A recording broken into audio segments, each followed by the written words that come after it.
Muramutse haraheze amezi haciye kuri BBC ikiganiro aho abantu bari mu Bubiligi bari kwidodomba ku bintu bijanye n'ico bita ngo ni gucora, ni ukuvuga abantu bari mu Burundi canke mu Rwanda, ico gihe harimo n'umunyarwanda basaba amafaranga abantu bari hanze.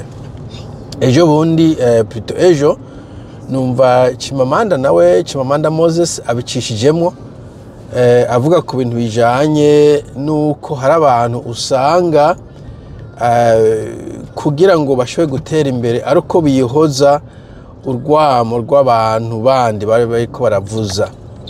Hacaba conflit entre kuba umuntu généreux, umuntu w'imbabazi, umuntu w'urukundo, umuntu utanga, no kuba umuntu novuga uri ukora attention, uri makini, wiyubara kuja mu bukene.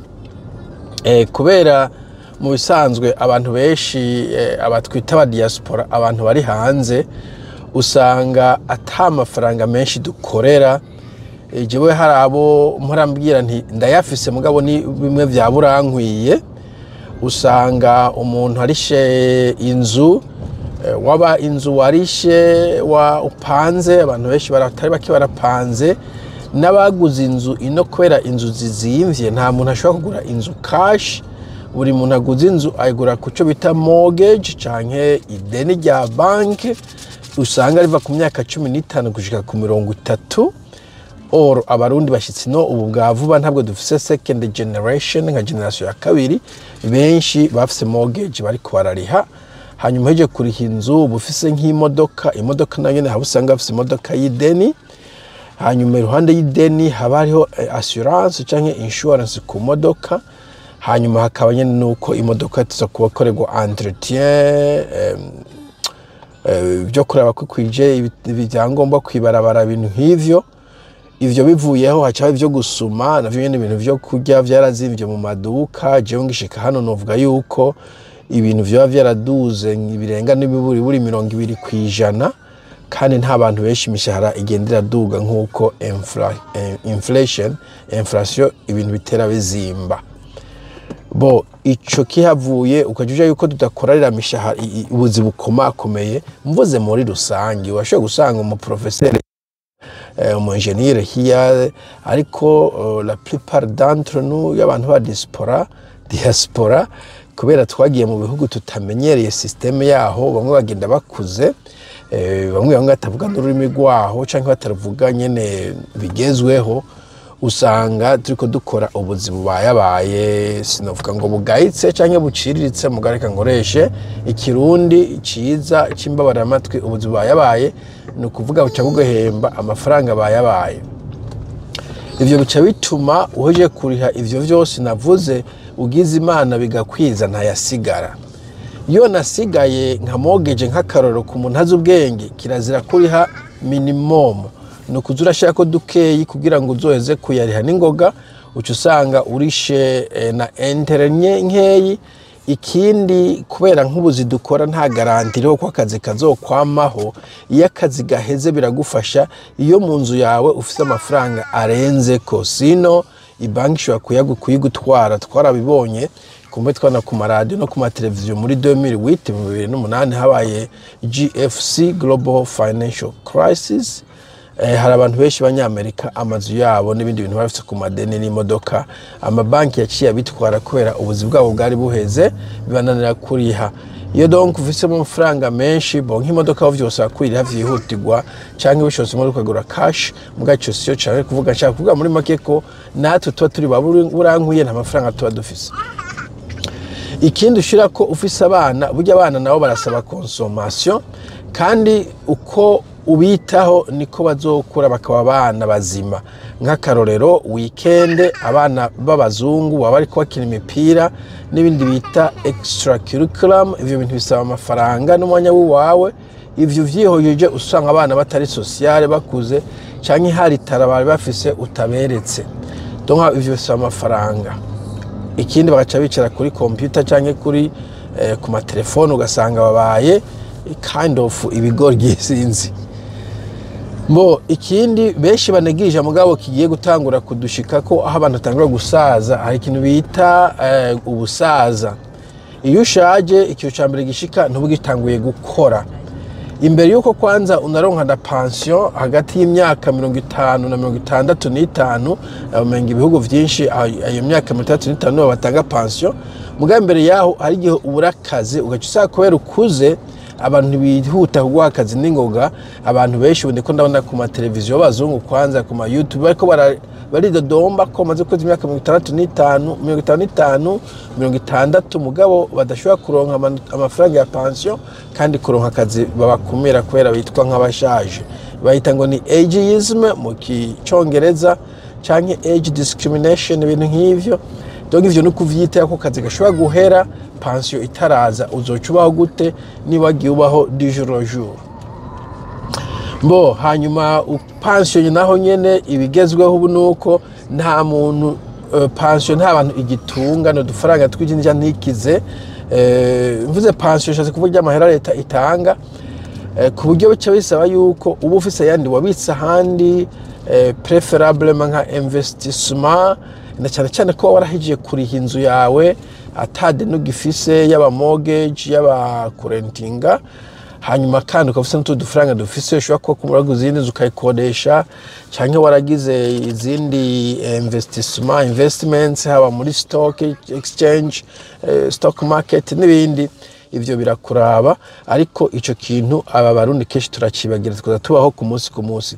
Ivyo byose bituma mvuga nti hari gihe uva uri kurafasha mugo gasanga nawe wiyibagiye ivyo no kuraba muri yo mufasha ntimwiyibagire n'abasaba mukarako mukamenya kurya muntu muri komasa musanze ta bintu vyinshi bihambaye bafise. Donc nk'udufaranga usaba two gukora ibintu bitagira kamaro bijya vy'amamariage genda bera mutagira kamaro ko shokora mariage ciye bugufi, imisi mikuru yose kuva konsa umwana kumusohora, ibatisimu, bijya vy'amagraduation, mwarose impapuro, impamyabushobozi, ajyase n'amafaranga ubusesaguye, na cyane cyane iyo ari amafaranga usavye hari umuntu aba nize kazoza kiwe, kazoza kabana.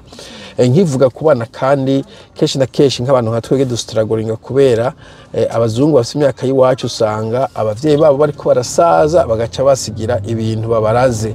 Twebwe nta muntu dufisa turaga ikintu na kimwe, ugasanga uriko wigwanako. Hanyuma rero ni wasaza n'aba bana ntihagire ikintu basigira, nabo bizobakomerana. Haravuga ngo abana ngo basigira ubumenyi n'ibiki rekada, ubumenyi ntushobora kujana muri banki ngo babugure ikintu. Ubumenyi hari igihe busaza nabwo. Urabona nk'ubu nka Genize engineering usanga nka AI iriko iratwara ubuzi bwacu bwose. So umwana nta uzi bumenyi buzoba buriko barafasha abana, ni vyiza yego kubibaha mugabo bashoye kuronka udufaranga baherako birabafasha, kuko abantu bubu biragoye kugura inzu utarose umuntu agufasha muri rya deposit y'amafaranga utanguza guha muri banki mbere ko baguha ingurane. So yes, ubumenyi bubahe bate ushoboye gira utuntu tuba ubasigiye, kubabwira ngo amafaranga wayahaye anko canke undi muntu abana ntibizobagwa neza. Ederesho ndashaka kuvuga harimo ikintu cyuko abantu benshi bari hanze nabo batifashe cyane gose. Iyo batanze kenshi babikokoye ni nka sacrifice novuga, kenshi na kenshi ngo basacrifice le présent canke le futur canke le futur y'abana babo. Donc akubu kazoza kabana babo, ariko na cyane cyane nuvuga ko mu busaza ushobora gusanga bikomeye mu gihe utimenye nguzura bika amafaranga. Donc wumvise umuntu ataguhaye ntuge ngo rakwanse yabanje gukora izo calcule. Ikindi je kimbaza mu Burundi kumbure mumbwira abandi musanze umufasha mu Burundi. Je mundi ari kunumenga ni uri kuvomera mu kiva. Sikosa ry'abarundi ni kosa ry'igene gihugu gitunganijwe. Mugabo idealement je ko navyibaza kera ngitangura navuga nti reka mfashe naka aheze secondaire ace yimenya. Kera nk'umunyeshuri secondaire yaciye nko kuri université ugaca usanga kubera hari amabursa n'ibiki ahagera biza katuronka akazi ivyo bya biheze. Mugabo no kuri université ubasa imfashanyo. Nkavuga ndeka dufashe no mwana aheze kaminuza tuce ace yimenye. None baraheza kaminuza akaguma asaba nabuza akazi, nkeneye gukora biriya ma computer. Donc n'uweje université ubu ntashobora kwimenya. bo hari n'igihe uzubona umuntu ariko arakora akazi umva yaraheje university ariko arakora akazi ngo ndungikira shaho ndungikira bo we narinzi ko wavuyemo hageze ko dufasha abandi bantu bakiriko bariga none na wewe uracasaba bo kanya ndabatahura kumva imishahara nibikwiye iyo haba emergency surtout emergency bacasaba imfashanyo abakintu d'urgence bo hanyuma noneho ndiko ndumva nk'abarimu banyigishije bo bariko barakukuruka uzubona shanda kukurutse amafaranga ntakwiye ndungikira pour dire urumva umuntu afashwa akivuka akugeza agiye mu kuzimu donc nta muntu graduatinga nta muntu yogorora ku buryo uravye inyuma bon utije natangwe kuruka amafaranga mu Burundi harazi imyaka 10 15 20 ushobora kuraba inyuma ugasanga nta musaruro uboneka mvuze umusaruro no kuvuga uti bo ubonaka ntakingoye ahubwo nabageze ko asaidiye abandi je ikintu ahubwo nabanye kintu gitanga umusaruro n'umuntu ufashije akava mu Burundi abo bantu kubera no guhumuka nibiki kenshi na kenshi uwo abasa n'uwogoroye dimwe abasa n'uvuye mu bazosura kukugora mugaye Burundi mu mbabarire ukuntu ekonomi meze ukuntu akazi kameze usanga ari ahantu bigoye noneho nugize ngo arananaga hagiuza wumva ngo baramufunze bagize gute donc hari utuntu twishi tugutwara amafaranga ntushobora gusinzira umva nk'umuntu bamupfunze no kuvuga bamusubije zero wamusubije ibubisi kabisa kandi urumva no kuvuga bimwe byose mwari mwafashanije ngo ngira muzamuka geraho hantu byose bibaye imfa gusa abivuga ko umenga hari gihe rimwe umenga umuntu ari kuvomera mu kiva kabisa ahantu wemvestishije washizemo ingufu nyinshi ukagenda ugasubira inyuma ukaraba umusaruro ukabona ntawo ivyo biraduca intege personnel biranca intege cyane ku buryo unumva umengo bon si tufise famille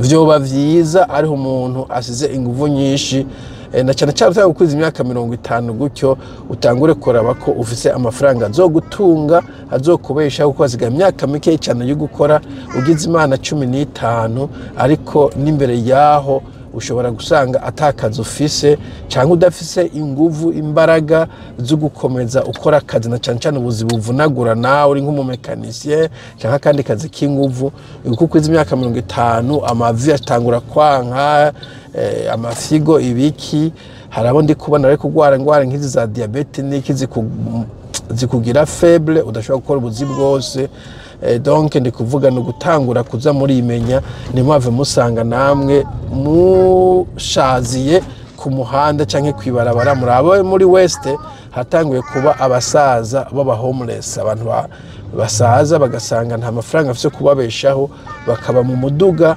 bakaba muri trailer parks muri Amerika canke kwibarabara tout simplement no kuraba ntituzobe muri abo aho abazungu bazoza baradutwenga bati kubera iki mwaje kurara ku muhanda ino aho mwari kuguma iwanyu voilà nico nashaka kuvuga kubisika mugira amahoro tuzosubira bye bye.